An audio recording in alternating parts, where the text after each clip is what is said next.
3.1 만세운동은 우리나라 역사상 가장 큰 집단 항쟁이었습니다. 당시 인구 2천여만 명, 다양한 직업을 가진 전 국민이 우리 역사상 처음으로 한마음으로 일어나 싸운 거대한 행동이었습니다.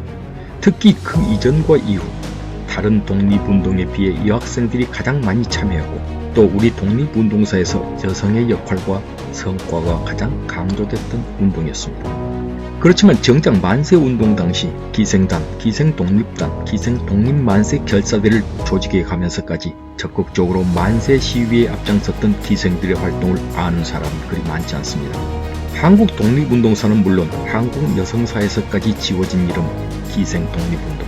3.1 만세운동만으로 끝난 여학생들의 독립운동과는 달리 해방이 될 때까지 결코 끝나지 않고 지속된 그들의 독립운동은 어떠했으며 이런 활동에도 불구하고 이들의 역사를 지워버린 우리 역사학계의 진실은 무엇일까요?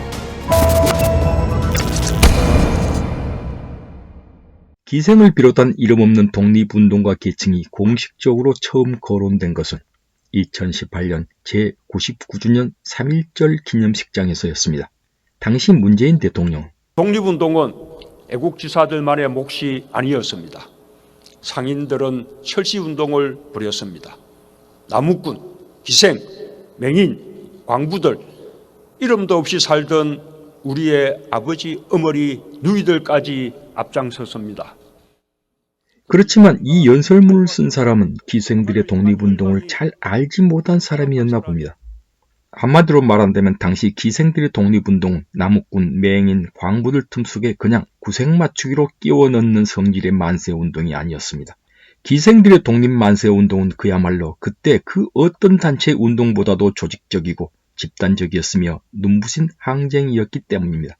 1919년 1월 21일 갑자기 고종이 승하하고 그날부터 3월 3일 인산일, 즉 장례식까지 전국은 국장을 치르는 일에 집중됐습니다.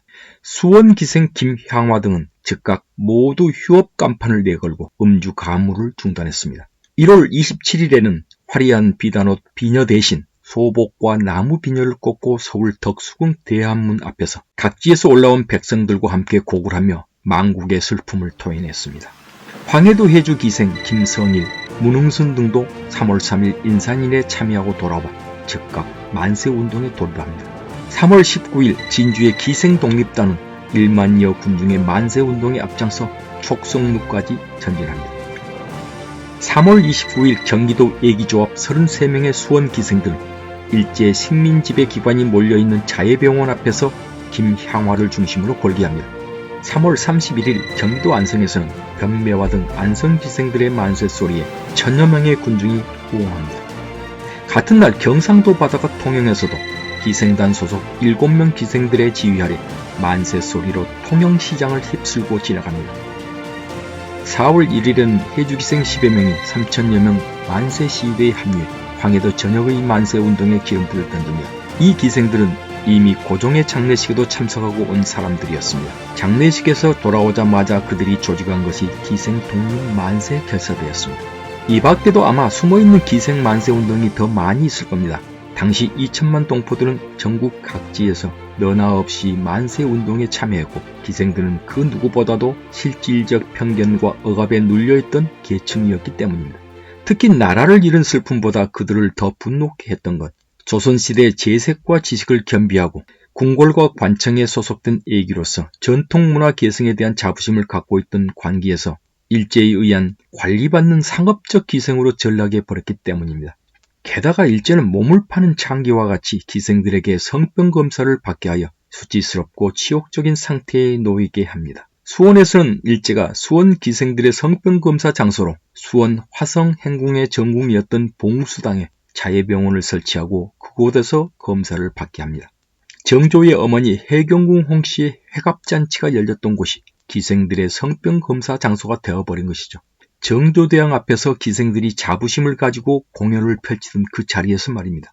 바로 수원기생 김향화가 이곳 자예병원 앞에서 32명 동료 기생들과 함께 만세운동을 감행한 것은 어쩌면 수치심을 넘어서 식민지 백성으로서의 원한, 일제에 대한 독립의지와 강한 인권투쟁의 한 방편이었을 겁니다. 수원 만세 시위 주동자 33명의 기생들은 곧바로 체포되었고 김향화는 징역 6개월을 받아 서대문 형무소 여자 감방에 갇힙니다. 그러나 이 토굴 같은 감방에서 유관순, 권혜라, 어윤희 등과 함께 갇혀있다가 어쩐 일인지 5개월 만에 갑자기 풀려납니다. 거의 형이 끝나기 전에 가석방된 것인데 이것으로 보아 유관순처럼 미결수 때부터 당했던 심한 고문 때문에 석방된 것이 아닌지 의심이 듭니다. 영화 한거에서는 만주로 떠나는 것으로 표현되어 있지만 실제로는 석방 후 김향화에 대한 기록이 더 이상 없는 것으로 보아 심한 고문에 의한 사망에 무게가 실립니다. 당시 모든 여학생 운동 조직이 3.1 만세 후에 사라졌던 곳과는 달리 기생 독립운동가들은 그 후 소위 사상기생이 되어 독립운동을 이어갔습니다. 그중 명월관 대표 기생이자 대구 미인 기생이었다는 현계옥은 중국으로 건너가 의열단 최초 여성 단원이 되었고 총 쏘고 외구어도 하며 폭탄을 제조해 국내 반입을 시도하기도 했습니다. 영화 밀정에서 한지민 씨 역할의 모티브가 됐던 바로 그 인물이 현계옥입니다. 서울 한남곤번 소속이었던 정칠성은 기생시절 3.1 만세운동을 보고 인생을 바꿉니다. 결국 일본 유학까지 다녀와 사상기생으로 여성운동 지도자, 사회주의 운동자로 활동하다 1946년 북한의 제1기 최고인민회의 대의원으로 선출됩니다. 또 평양의 기성곤번 소속 당대 최고 얼짱미인 장연홍은 1932년 상해로 망명합니다. 그러나 아쉽게도 상해 일본 총영사관에 붙잡혀간 후 그녀의 소식은 더 이상 없습니다. 이 밖에도 이제는 예명만 남아있는 여러 기생들이 독립운동의 최전선으로 가거나 사상기생으로 혁명의 소용돌이 속으로 사라졌다고 합니다. 수첩에 안중근 의사의 엽서를 넣고 다녔다는 기생, 조선총독부 경무총감이 돈무지를 건네며 밀정 제의를 했을 때도 과감히 거절한 기생, 독립운동을 위해 만주로 먼 길을 떠난 기생.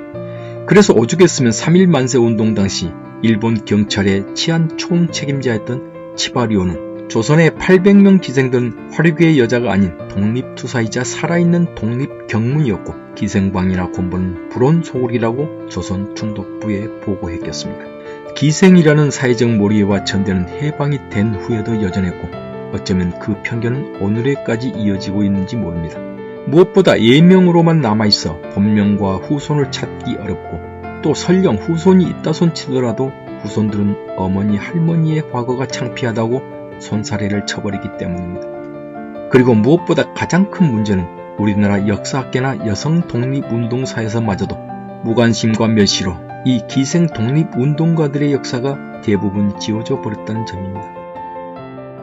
기생은 이 땅의 동포가 아니더냐, 이 나라의 딸들이 아니더냐라고 절규했던 해주 기생들의 만세소리와 울음소리가 또 가슴속을 후벼 팝니다.